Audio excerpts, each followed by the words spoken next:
All right. Good morning, brothers and sisters. This morning, we're going to finish off chapter 30, verses 21 through 31. Now, at this point, we already know that David and his men found the Amalekites out in the field. They went out there and they just tore them apart, got back their women, their children, and the spoils that they had received, and plus, and then some. You know what I'm saying? So when David got his wives back and they went back to the men at the brook of I think it was Beth Besor. Yep, the brook Besor, Besor. As he approached these 200 men that were too weary to move on with him, these men who were there greeted their wives and their children, and meanwhile they were doing that, the 400 that went with David, it says here's what was interesting. It says here in verse 22, then all the wicked and worthless men of those who went with David answered and said, because they did not go with us, we will not give them any of the spoils that we, in the page, recovered, except for every man's wife and children, that they may lead them away and depart. So what these dudes are saying, well, first of all, these wicked and worthless men, I find that interesting that David well, obviously David was a bandit at this time. You know, he went from shepherd to warrior, to anointed king, future anointed king, to bandit. Then pretty soon he becomes king at a cost. But there's men that were wicked and worthless that David allowed to roam with him. These were men that David trusted. They fought side by side. They raided together, and they ate together. And these men obeyed David. And I used to think about this a lot. David's mighty men.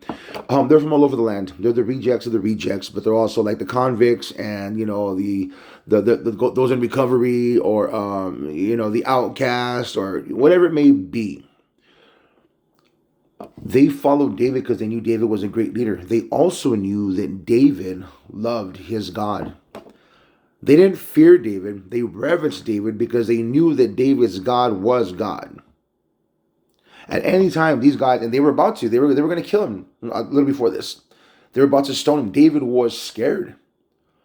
You see, David was afraid for his life because these men were going to come at him. So obviously these men weren't afraid of David. They weren't afraid of killing him, but they respected him because who David's God was and is.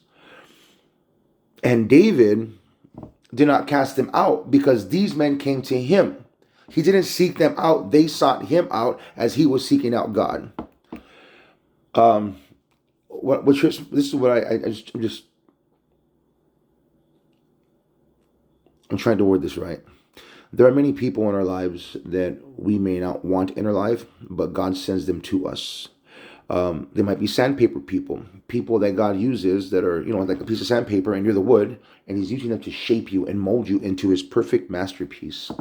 There may be some people that are just, they're sour and they just upset you and just get on your nerves, but you can't kick them out because God sent them to you. You didn't seek them out. They sought you out. God put them in your lives. You see? And these are some wicked and worthless people. God brought these wicked and worthless men to David. And the beauty is this, man. Pretty soon when David becomes king, now David has two armies.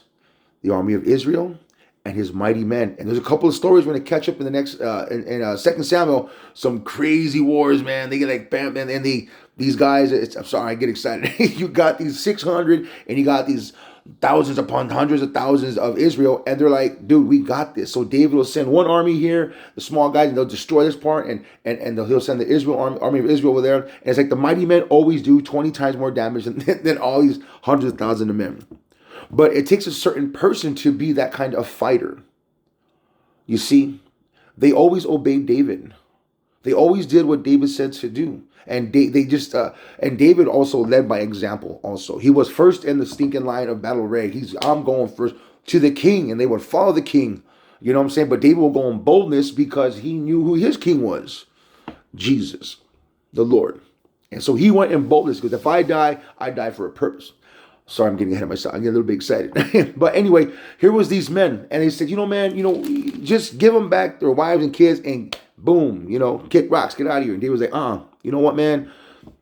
These guys stood with the equipment, and you know what? They're still part of the crew. They're still part of the tribe. You know what I'm saying? He's like, no, from here on out, as a matter of fact, from this point on, I mean, he made it a statute that whether you fought in the war or whether you stood back with all the spoils or whether you stood back with the supplies, you still get part of the spoil.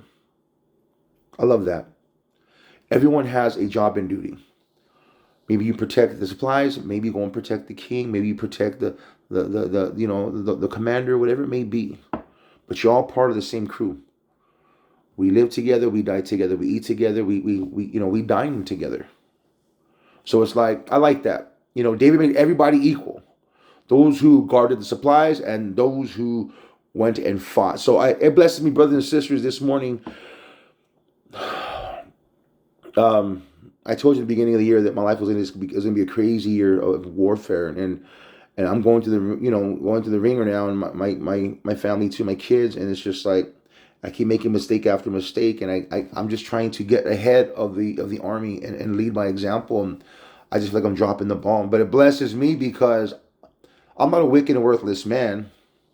I just do stupid things, and I get mass attacks. As a matter of fact, pray for me. In my house, the enemy attacks me. He comes at me at night and shakes my bed, or things fly across the house and doors slam, and it's like, oh, oh, excuse me. Anyway, keep me in prayer.